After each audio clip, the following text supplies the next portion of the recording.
Бид чөлөөт гэх тодтолтой зах зээлийн систем итгэл найдвараа тээсэн 30 жилийг өнгөрүүллээ. Харамсалтай энэ тогтолцоо бидэнд амласан, бидний хүсэн хүлээсэн тэр үр дүнг авчирсан. Яагаад гэвэл бид эдийн засгийн гаж бүтэц цог суурьшаасантай холбоотой.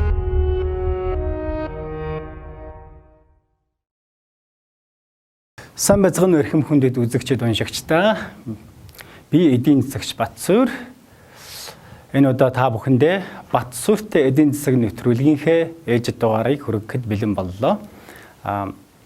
Түрүү чихний нэвтрүүлгээр бид олон улсын санхүүгийн байгууллагуудын талаар өвн дундаа олон улсын валютын сангийн талаар ярилцаж тодорхой ойлголтуудыг өгч хэлэлцсэн байгаа. За энэ удаа олон улсын санхүүд бол ихээхэн үүрэг гүйцэтгэдэг бас нэгэн байгууллага болох Дэлхийн банкны талаар ярилцахаар бэлдлээ. Тэгээ Дэлхийн банкны талаар ярихаас өмнө бол бас нэг жоохон Бреттон Вудсийн талаар баг зэрэг ярих хэрэгтэй гэж бодож байна. Түрүү бол би ярьсан энэ талаар гэхдээ өнөөдөр бас давтаад ерөнхий ойлголтыг өгөө явуул дараач ярих зүйл маань илүү ойлгомжтой болно.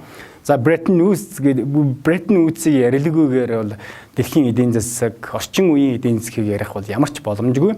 За Бреттон Вудс гэдэг маань юу вэ гэх юм бол та бүхэн санаж байгаа. 1944 онд Америкийн нэгдсэн улсын Нью Хэмпшир мужийн Бреттон Вудс гэдэг газар дэлхийн 20 дугаар дайнд ялхан тодорхой болсон ялагчийн талууд цуглаад дэлхийн 20 дугаар дайнаас хойш дэлхийн эдийн засгийг яаж авч явах вэ? Дэлхийн улс орнуудыг одоо ямар шүү бүтцтэйгээр ямар горим журамд оруулах вэ? Хэн энэ улс орнуудад илүүтэй одоо нөлөөлөх үүрэг оройл гүйцэтгэх вэ гэдэг асуудлыг хэлэлцэхээр цугларсан. За энд бол мэдээж хамгийн гол нь эдийн засгийн асуудал байсан. Тэгээд энд бол үндсэн 3 одоо том байгууллагыг дэлхийн хэмжээний байгууллагыг байгуулахаар тохирсон байгаа. Олон улсын валютын сан, Дэлхийн банк, нөгөө талдаа Дэлхийн худалдааны байгууллага. За энэ 3 байгууллагаас 2 байгууллага нь бол 1944 оны энэ Бреттон Вудсийн уулзалтаар зөвлөгөөнөөр бол байгуулагдсан. Дэлхийн худалдааны байгууллага бол хараахан одоо байгуулагдаж амжилтгүй дараа нь сүүлд бол байгуулагдаад ингээ явсан.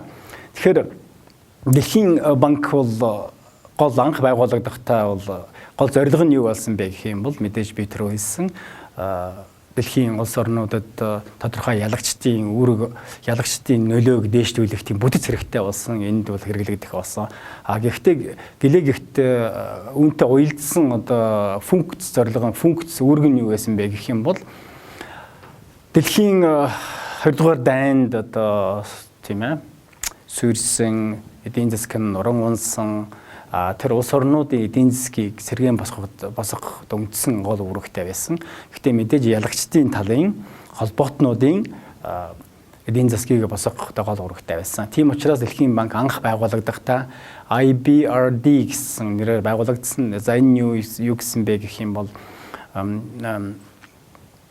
International Bank of Reconstruction and Development гэсэн үг тийм үү. Өөрөөр хэлэх юм бол улсын хөгжил болоод сэргээн босголтын банка гэсэн утгатай монгол хэлэн дээр бол тэгж бодож байгаа. Тэгэхээр мэдээж хөгжлийн нэмэх нь одоо сэргээн босголтын банк тийм үү. Тийм учраас энэ одоо Дэлхийн банкнд голлох одоо үүрэг гүйцэтгэж байгаа энэ санаачлагыг гаргасан ялагч орн хамгийн гол орн болох Америкийн нэгдсэн улсын холбоотнуудын эдийн засгийг сэргээхэд зориулагдсан. Тэгээд бол Дэлхийн банкнд бол одоо гишүүн орнууд нь тодорхой хөрөнгө одоо хувь нэмэр оруулаад тэр гишүүн орнуудаас орж ирсэн хөрөнгөөр Дэлхийн банк маань улс орнуудад зээл өгч гэсэн холбоотны одоо ялагчдын холбоотон улс орнуудад зээл өгч ингээд энэ зээлэр нь бол одоо Япон, Герман гэх мэтийн Америкийн нэгдсэн улсын холбоотон улс орнууд бол дайнд суурьсан эдийн засгаа босгож ирсэн ийм төвхтэй. За энэ бол 50 он гараад бол үндсэндээ Дэлхийн банкны үүрэг оройл бол тодорхой болоод үндсэн анхан тавьсан зорилгоо биелүүлсэн гэж үзсэн. За тэгэхэд бол Дэлхийн банкыг одоо нэгэнт холбоотой орнуудынхаа эдийн засгийг босгож чадсан юм чинь цаашид яах вэ гэдэг үүрэг тулгархад бол энийг цаашд үргэлжлүүлээ явъя. Гэхдээ одоо анхан шатны зорилгоо биелүүлсэн. Хоёр дахь шатны зорилго гэн юу яах вэ гэх юм бол хөгжиж буй улс орнуудад зээл тусламж үзүүлье. Ядуу орнуудад зээл тусламж үзүүлье гэсэн ийм зорилготойгоор цаашид одоо Дэлхийн банк бол үргэлжлээд явсан. За хөгжиж буй орнууд гэж байгаа. Мэдээж одоо тухайн үед бол улс төрийн нөхцөл байдлаас хамаарат улс орнууд хоёр лагерт хуваагдсан байсан. Америкийн нэгдсэн улс тэргүүтэй улсууд, нөгөө талдаа зөвлөлт холбоот улс тэргүүтэй улсууд. Тэгэхээр бол Дэлхийн банкнд одоо банкыг анх санаачилсан голлох үүргийг гүйцэтгэж байгаа улс нь болохоор Америкийн нэгдсэн улс учраас Америкийн нэгдсэн улс өөрийнхөө холбоотон гэж үзсэн, шаардлагатай гэж үзсэн дээр хөгжиж буй ядуу буураа улсуудад Дэлхийн банкаар дамжуулан зээл өгч эдийн засгийн босгох, нэг талдаа нөгөө талдаа өөрийн талд оруулж явах, өөрийнхөө нөлөөг ихсгэх гэсэн тийм зээлүүдийг өгч эхэлсэн. Тэгэхээр бол Дэлхийн банк маань үндсэндээ бол одоо зээл өгдөг одоо тийм л байгууллага гэж ойлгож болно. Гэхдээ энэ зээлийн учиртай олон улсын валютын сангаас ялгагдах онцлог нь болохоор хөгжлийн зээл өгдөг. За олон улсын валютын сан бол бид одоо өмнө ярьсан тийм ээ. Энэ бол богино хугацааны одоо төсвийн алдагдлыг нөхөх тийм ээ, эдийн засгийн хямралд орсон үед нь богино хугацаанд одоо туслах тийм л одоо үндсэн зорилготой төсвийн алдагдлыг нөхөх гэсэн үндсэн зорилготой тийм зээл өгдөг ийм байгууллага. Харин Дэлхийн банкны хувьд урт хугацааны төслийг хэрэгжүүлэхэд зориулсан зээл өгдөг гэсэн ийм одоо том ялгаатай. Тэгэхээр бол нэрэндээ ч одоо тохироо Дэлхийн банк бол үндсэндээ тийм ээ, хөгжлийн сэргээн босголт болоод хөгжлийн банк гэдэг нэрэндээ тохирсон ийм үйл ажиллагаа явуулдаг байсан. За тэгээд одоо ядуу орнуудад зээл өгдөг боллоо. Сүүлд одоо 60-70-аад он гараад ирэхээр Дэлхийн банкны үүрэг одоо яаж өөрчлөгдсөн бэ гэх юм бол хувийн хвшлийг санхүүжүүлээ гэсэн одоо тийм одоо ядуу орнууд үүн дундаа бол зандаа дан засгийн газарт нь одоо ингээд зээл өгөөд байх хангалтгүй байна. Тийм учраас одоо хувийн хвшилд зориулсан ийм хөнгөлтэй боломжийн зээлүүдийг бүтээн байгуулалтанд зориулсан ийм зээлүүдийг өгье гэсэн ийм санаачлаг гарч ирсэн. Тэгээд Дэлхийн банкны одоо үүрэг оруулаад улам өргөжин тэлээд явсан гэж ойлгож байна. Гэтэл өнөөдрийн байдлаар Дэлхийн банкны бүтэц жоохон өөрчлөгдсөн л дээ. За яасан бэ гэх юм бол үүрэг анх одоо гарч ирснээс байгуулагдсанаас хойш одоо 3 одоо шинэ институт буюу байгууллагууд нэмэгдэж бие даасан бүтцүүд орж ирсэн. За анхных нь одоо үүссэн суурь болох IBRD буюу олон улсын сэргээн босголт хөгжлийн банк нь бол тэмдээ байгаа. Нөгөө талдаа би түрүү хэлсэн IDA гэсэн байгууллага одоо бас байгуулагдсан. Энэ нь болохоор одоо хөгжиж буй орнуудад нэг хямдралтай зээл өгдөг ийм одоо бүтэц бас бий болсон. За 3 дахь нь мэдээж би бас түрүүнд дурдсан IFC гэж гарсан. Энэ нь болохоор юу гэвэл International Financial Corporation буюу олон улсын санхүүгийн корпорац гэж нэрлэгдэж байгаа юм л да. Гэхдээ энэ хувийн хвшилд одоо зээл өгөх зорилттой ийм байгууллага. Ингээ энэ 3 институт, 3 бүтэц бол одоо бий болсон Дэлхийн банкын дотор. За тэгээд дээрэс нь бас сүлд нэмэгдсэн нэг бүтц нь юу гэх юм бол Мига гэж байгаа юм тий. Тэгээд за Мига даатгал гэж нэрээр их одоо алдарсан. Тэгээд энэ болохоор бол үндсэндээ хувийн одоо корпорациудад хөрөнгө оруулалтын одоо корпорациудад тэдний одоо оруулсан хөрөнгөнд бол даатгал өгдөг. Өөрөөр хэлэх юм бол энэ нь болохоор үндсэндээ non commercial гэж. Өөрөөр хэлэх юм бол энэ арилжааны бус орчин нөхцөлд учир шалтгаантайгаар эрсдэл хөрөнгө оруулсан хөрөнгөнд нь эрсдэл үүсэх юм бол түүнд нь даатгал өгнө. Өөрөөр хэлэх юм бол улс төрийн нөхцөл байдлын улмаас одоо хөгжингүй орнуудад хөрөнгө оруулалт хийсэн корпорац, хувийн корпорациудад одоо эрсдэл үүсэх юм бол түүнд нь одоо ингээд даатгал өгдөг юм институт бүтэц бий болгосон байгаа.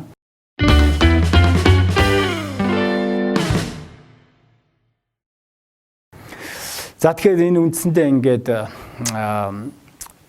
Дэлхийн олон улсын сэргээн босголт хөгжлийн банк IDA буюу нөвдрөнийс нэг одоо хямдралтай зээл олгодог бас институт. Тэгээд хувийн корпорациудад зээл олгодог институт IFC гэж бид тэр ярьж байгаа. Тэгээд Мига тийм ээ. Даатгалын одоо бүтэц ингээд ийм үндсэн 4 бүтэц ингээд бол гол үүргийг гүйцэтгээд. За дээрээс нь тэгээд бас мөн тэр юуны Дэлхийн банк одоо тэр хөрөнгө оруулалттай холбоотойгоор маргаан үүссэн үед бас тэрийг зохицуулдаг бас нэг тийм бүтэц болсон гэж гарч ирсэн. Ингээд ийм 5 бүтэц 5 институт үндсэндээ Дэлхийн банкыг бүрдүүлж байна гэж ойлгож болно. За тэгэхээр өндөр хамгийн гол одоо чухал бүтцүүд нь болохоор тэр IBRD, IDA, IFC тэгээ MIGA гэсэн энэ одоо дөрвөн бүтц байгаа. За энэ бүхэнд энэ дөрвөн бүтц институт бол бүгдээрээ Монгол улстай ингэж холбоотой ажиллаж Монголд бол одоо энэ дөрвөн институтээр дамжуулан зээл олгогдож ирсэн юм байгаа. Тэгэхээр бол энэ дээр ганц нэг тоо хэлэх хэрэгтэй байх гэж бодож байна л да. За ер нь бол манай улс чинь Дэлхийн банкны гишүүн болсон 1991 онд гишүүн болсон. Тэгээ эндээс ахуулаад Дэлхийн банк олон улсын валютын сантай хамтран ажиллаж зээл авч ирсэн. Тэгээд энд болохоор ер нь бол манай засгийн газарт түрүүний ярьсан чи IBRD болоод IDA бүтцээрээ дамжуулаад энэ нийтдээ нэг тэрбум гаруй 1 тэрбум оролцоогоор 63 сая долларын зээл өгсөн байд юм байна. 82 төслийг бол санхүүжүүлсэн ийм байд юм байна.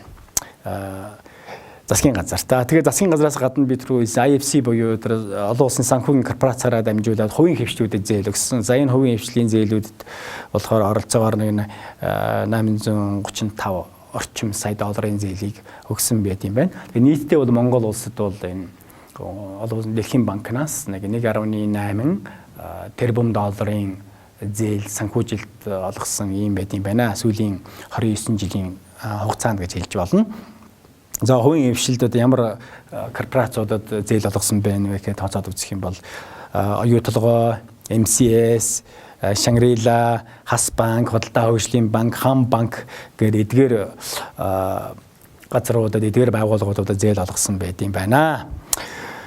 За гэхдээ эдгээр зээлүүд нь бас учиртай л да. Яг үүндээ бол зээл байгаа энэ зарим нь за багахан хэмжээний боцолтгүй тусламж байгаа. Гэхдээ ихэнх зээлүүд нь үндсэндээ одоо буцааш эргэн төлөх нөхцөлтэй хувийн одоо эргэн төрөх нөхцөлтэй байдаг.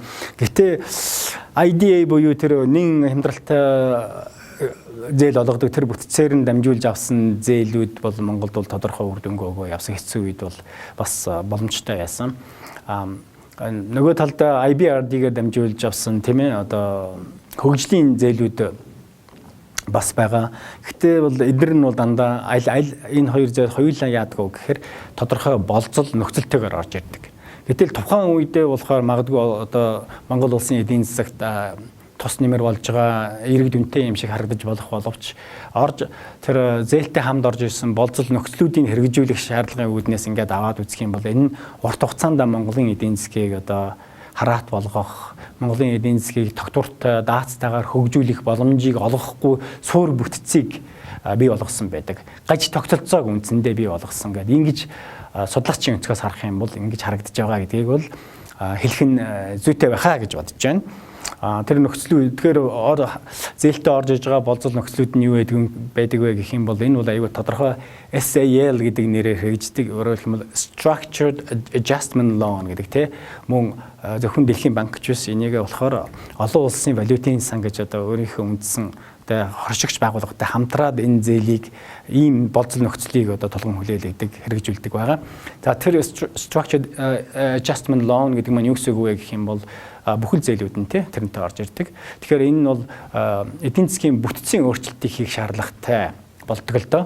За энэ бүтцийн өөрчлөлт нь бол мэдээж бидний одоо хүлээж эдийн засгийн өнцгөөс харах юм бол хүлээж авахд маш хэцүү орт хугацаантай Монголын эдийн засгийг сүрүүлэх, доройтуулах, гаднаас хараат болгох тийм одоо нөхцлүүд байдаг. Хамгийн наазахын жишээд ордоход би өөрийнхөөсөө гадна жишээ нь тодорхой байгаа нэг жишээд ордоход бол за Монголд 90-ад онд ажиллаж байсан, судалгаа хийж байсан, биеэр ирж судалгаа хийж Монголтой танилцж байсан нэгдсэн үндэсний байгууллагын экспертүүд тийм ээ нэрт эдийн засагчид одоо жишээ нь Английн эдийн засагч Nixon, Griffin эдрийн одоо бичсэн бүтээл үлдээсэн одоо нийтлэлүүдэд байдаг. Дэлхийн банк олон улсын валютын сангийн одоо 90-ад онд 93-4 онд одоо Монгол улсад өгсөн зээлүүд нь болохоор жишээ нь импортын импортын татварыг цуцлах байсан. Жишээ нь гэвэл тодорхойд орсон болохоор тухайн үед одоо 93-4 оны үед яасан гэхээр манай одоо зарчим хүчний их доголдол үүсэж байсан. 4-р цахилгаан станц, 3-р цахилгаан станцууд бол одоо тэнд засвар үйлчлэгээ хийгээгээс доголдол үүссэн байсан. За үүнд хэрэгтэй шаардлагатай бас 15 сая долларын зээлийг авах хэрэгтэй байсан. Гэтэл энэ 15 сая долларын зээлийг өгөхдөө Дэлхийн банк олон улсын валютын сангаас Монгол улсад ямар шаардлага тавьж ирсэн бэ гэх юм бол та нар түүхий ноолуурын экспортод бид бол татвар тавьсан байсан Монгол улс. Энэ татварыг цуцлаа гэж хэлсэн. Тийм. Гэтэл энэ нь ямар эдийн засгийн тухайн үед гарцаагүй хэрэг болсон учраас цуцлахаас шиг арга байхгүй болоо цуцлаад ингээд тэр 15 сая долларын аваад энэ эрчим хүчний тоног төхөөрөмж худалдаж авах засвар үйлчилгээ хийхэд зориулсан байгаа.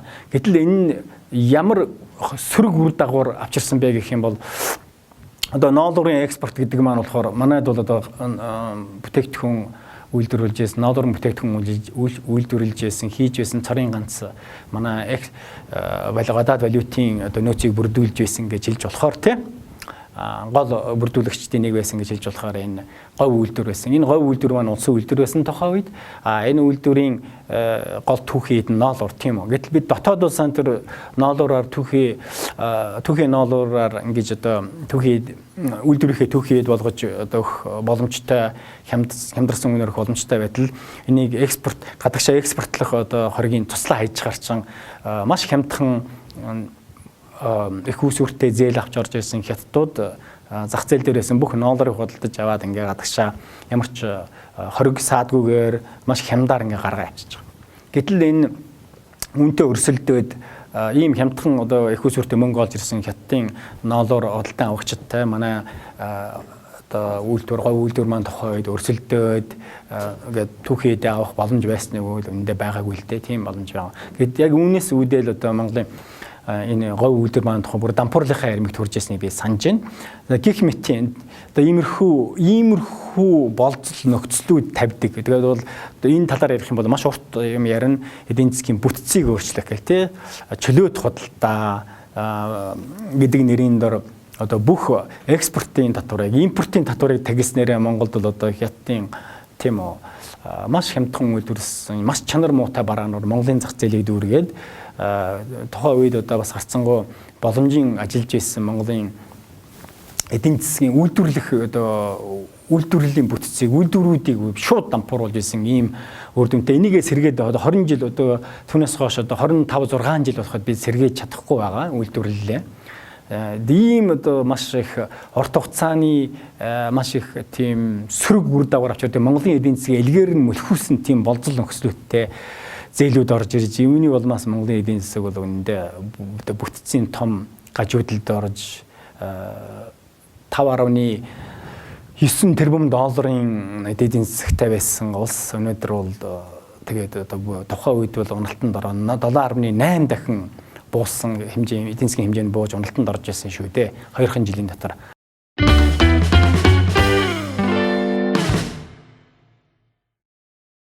Тэгээд нэг иймэрхүү байдалтай л явна л да. Тэгэхээр бол энэ зээл тусламжуудыг бол бас одоо өөрийн зөв судалгаатай өнцгөөс харж тайлбарлах нь зүйтэй. Энэ бол одоо би бол энэ ярьж байгаа зүйлээ бол зөв судалгаан дээр үндэслэсэн юм аа гэдгийг хэлмээр байна. Урт хугацаанд л сөрөг үр дагавар авчирдаг тухайн үедээ бас яг эерэг үр дагавар авчирж яасан тийм байгаа. Тэгэхээр бол ингээ энэ өнцгөөс харах хэрэгтэй л гэж бодож байна. За олон улс энэ Дэлхийн банк маань өөрөө яаж санхүүжд юм бэ? Мөнгө төгрөгөө яаж босгод юм бэ гэдэг асуудал бас дараачих нь. Яагаад гэх юм бол Дэлхийн банк маань яг Дэлхийн гэдэг нэрээрээ бол тэнд гишүүн орнууд нь хувь одоо эзэмшдэг яг олон улсын валютын сантай адилхан. Тэгээд тэр удирдлагад нь өөрийнхөө эзэмшиж байгаа хувийнхаа хэмжээгээр орж одоо шийдвэр гаргалтанд нь одоо саналаа өгдөг ийм бүтцтэй байгаа. Гэтэ харамсалтай нь энэ зөвхөн нэр төдийл юм л да. Тэгээд энэ дээр бол би бас Дэлхийн банк үндсэндээ Америкийн нэгдсэн улсын бүрэн одоо хяналтанд, бүрэн захиргаанд байдгаа гэж одоо хэлж болно бах. Гэтэ энэ дээр бол яг хөө мэдээж тодорхой тухайн бүтцэд оруулсан хувь нэмрээрээ тийм ээ ингэж одоо санал эрхтэй байгаа. Энийг ингээд аваад үзэх юм бол бид түрүү хэлсэн үндсэн 4 институт байгаа. За тийм ээ энэ дээр бол одоо улс орнууд оруулсан хувь нэмэр эзэмшиж байгаа одоо хувьцааныхаа тоогоор ингээд саналаа өгдөг гэсэн ийм бүтцтэй үзэх юм бол за Сэргийн босголт хөгжлийн банк гэж байгаа тийм нэг бүтц нэгдүгээр хамгийн том бүтц. За үүн дээр Америкийн нэгдсэн улс гэдэл одоо 15.49% эзэмшдэг юм байна. энэ хэмжээгээр санал эрхтэй байд юм байна. Санал эрхтэй гэж хэлээд арай илүү ойлгомжтой болох байх, зөв болох байх. За үүний дараа нь бол дараачих нь хоёр дахь одоо том санал эрхтэй байгууллага нь улс нь юу вэ гэх юм бол Япон улсгаа энэ 7.7 гэж байгаа. Тэгээ ингээд 15.5 7.7 гэдэг ямар их зөрөө байна. Нэгдүгээр хамгийн том хувьцаа эзэмшигт, хоёр дахь том хувьцаа эзэмшигчийн хооронд ямар том зөрөө байна гэдгийг үндсэндээ та бүхэн ойлгож байгаа, харж байгаа баг. За тэгээ IDA буюу тэнийн хямдралтай зээл болгодог институт байна. За тэнд нь болохоор Америкийн нэгдсэн улс 10.2, Япон хоёр дахь байранд орж байгаа 8.3. За тэгээд Америкийн энэ IFC буюу хувийн хвшлийг дэмждэг институт бүтцэд нь болохоор Америкийн нэгдсэн улс 20.9, Япон 6% санал эрхтэй байдаг. Тэгээд дээрэс нь мега даатгал өгдөг те. Энэ байгууллагт нь болохоор Америкийн нэгдсэн улс 15%, Япон 4.2% эзэмшдэг гэж байна. За энэ дэр мэдээж Монголыг аваад үзье. Монгол бол ямар ч байсан гишүүн орны тодорхой санал эрхтэй. Монгол бол Сэргээн босгол төгжлийн банкн дээр болохоор 0.100-ийн 10-ны биш 0.106% санал эрхтэй. IDA буюу нэг хямдралтай зээлийн институтсээр 0.16%, IFC буюу хувийн хвшлийн санхүүжилтийн институтсээр 0.104%, мега даатгал дээр 0.13% гэсэн ийм маш бага одоо бараг ямар ч одоо тийм юу гэх юм бэ нөлөө үзүүлэхээргүй тийм саналын эрхтэй байд юм байна.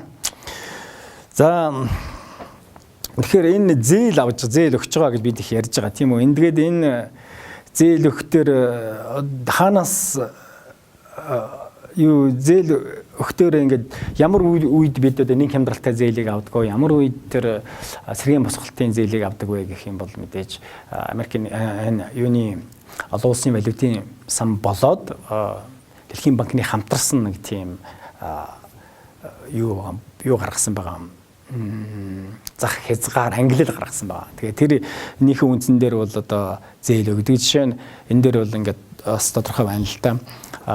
Үндсийн нийт бүтээгдэхүүний нэг хүнд ноогдох хувь хэмжээгээр нь тооцоод өөрийнхөө атласын аргачлал гэж байгаа. Атласын аргачлалаар тооцоод улс орн болгонд тэрийг тооцож гаргаад тэгээ жишээ нь 1 2 3 гэдэг үндсэн 4 ангилал тооцож байгаа улс орнуудыг.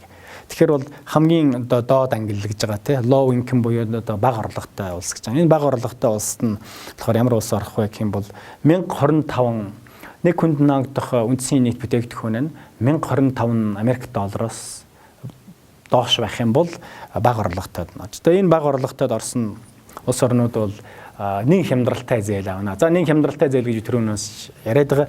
Энэ нэг хямдралтай зээл нь бол үндсэндээ нэг 0.5-аас 3% өвтэй. Тэ тухайн нөхцөл байдлаас хамаараад ийм одоо хямдралтай байдаг. За тэгээд хэрвээ 1026-аас 3995 доллар байх юм бол нэг хүнд ноогдох үндсийн нийт бүтээгдэхүүн ийм байх юм бол дунд ангилалд орж байгаа. Гэхдээ энэ нь болохоор дунд мөртлөө доод, дунд дотроо доод гэж байгаа. Тэгээ low middle income гэдэг. За энэ ангилалд орсон улс орнууд бол нэг хямдралтай зээл авах хэрэггүй. Харин бүтээн байгуулалтын сэргээн босголт бүтээн байгуулалтын зээл авч болно. За энэ нь бол мэдээж тухайн одоо нөхцөл байдлаас хамаарат нэг тий 5-аас 6-7% одоо хүүтэй ерөнхийдөө бол зээл байдаг. Янз энэ хэлбэлзэж байдаг л та. За тэгээд upper middle income буюу дунд мөртлөө одоо дээд талд нь дунд дотроо дээд талд нь гэж байгаа. Тэр ангилалд орж байгаа улсууд ямар улсууд байх юм бэ гэх юм бол 3996-аас 12375 доллар тий нэг хүн ноогдох үндсийн бүтээгдэхүүн. Тэгэхээр энд ийм за энэ ангилалд орж байгаа улсууд нь болохоор бас бүтээн байгуулалтын зээлийг яраа жоохон өндөр хүүтэйгээр авах тийм эрхтэй байдаг. Тэгээд их одоо өндөр орлоготой улс орнууд гэж байгаа. Энэ нь болохоор 1375-аас дээш одоо долларыг оногдож байгаа улсууд бол одоо энэ үед ангилд ордог. За энэ бол үндсэндээ зээл авах шаардлагагүй. Дэлхийн банктай бол харьцаад авах шаардлагагүй юм байдаг. Шаардлагатай үед бол олон улсын валютын Дэлхийн банкнд хүсэлт гаргаад ингээд зээл авах боломжтой. Гэхдээ ер нь бол Дэлхийн банк гэдэг маань болохоор өндөр хөгжилтэй улс орнуудын эрх мэдэлд байдаг. Америк нэгдсэн улсаар толгойлуулсан гэж хэлж болно. Байдаг. Тэгэд үндсэн цаа дагуулгаар нь ингээд судлаад үзэх юм бол зөвхөн одоо дороо бураа орлого багтаа улс орнуудтай харьцдаг тэдэнд зориулсан байгууллага гэж хэлж болно. Тийм учраас бол мэдээж Англи улс, Америк улс, Франц улс, Япон улс гэтэр бол одоо Дэлхийн банкнаас зээл авах гэсэн тийм юм бол үүндээ байхгүй, шаардлагагүй байдгийм. Тийм учраас бол үндсэндээ тэд өндөр хөгжтэй улс орнуудын зүгээс ядуу буруу улс орнуудтай харьцах институт бүтцэн одоо Дэлхийн банк бөгөөд олон улсын валютын сан гэж ойлгож болно. Одоог бол тэгж явж исэн одоо явандаа энэ үндсэн зорилго үндсэн энэ хэлбэр нь өөрчлөгдөж хийг бол үүсгэх аргагүй л дээ. Ямар ч үсэн одоогийн байдлаар бол тийм байгаа. Тэгэхээр бол Дэлхийн банкнаас зээл авч байгаа улс орнууд нь бол хөгжиж байгаа улс орнууд байдаг юм шүү гэдгийг бас санджихад илүүдэхгүй л дээ. За Дэлхийн банк гэдэг маань өөрөө яаж санхүүждэг юм бэ гэж байгаа юм тийм. За тэгхийн бол тэр нэг хямдралтай зээлийг бүрдүүлэхдээ зээлийн хүсвэр нь бас маш хямдхан байж ижил тэр чи одоо хямдхан зээл гарна шүү дээ тийм ээ. Тэгэхээр энэ дээр бол улс орнууд өндөр хөгжилтэй улс орнууд бол одоо өөрийн засгийн газар нь тийм ээ Дэлхийн банкнд энэ бүтцэд зориулсан зээл өгдөг. Маш хямд зээл өгдөг. Одоо хүүгүү эсвэл маш хямд хүүтэй зээл өгдөг. Тэгээд тэр зээлийн цааш нь одоо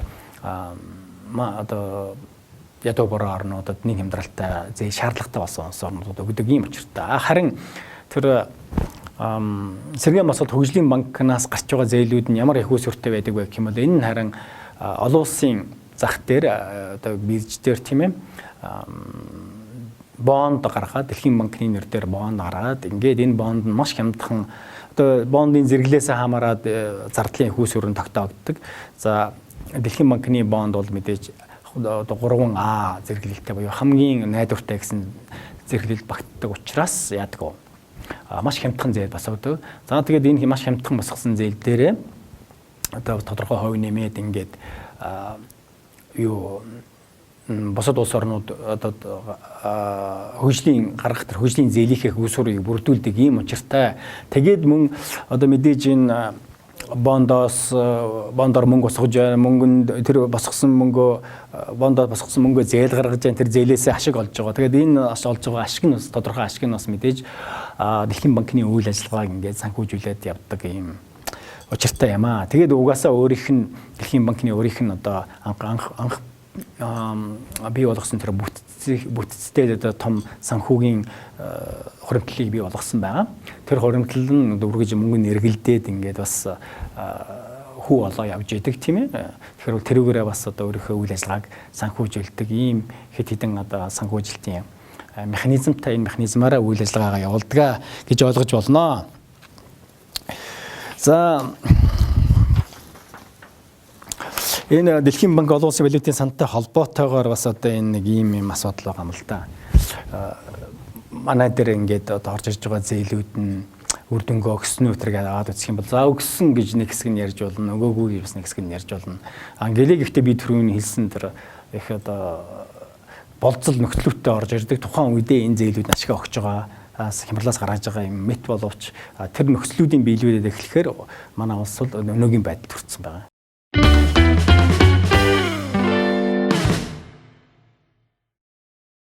Эрхэм хүндэт үзэгчдээ Батсуурьтай эдийн засаг нэвтрүүлгийнхээ энэ удаагийн дугаарыг өгөөр өндөрлүүлж байна. Дараагийн дугаар хүртэл баярлалаа.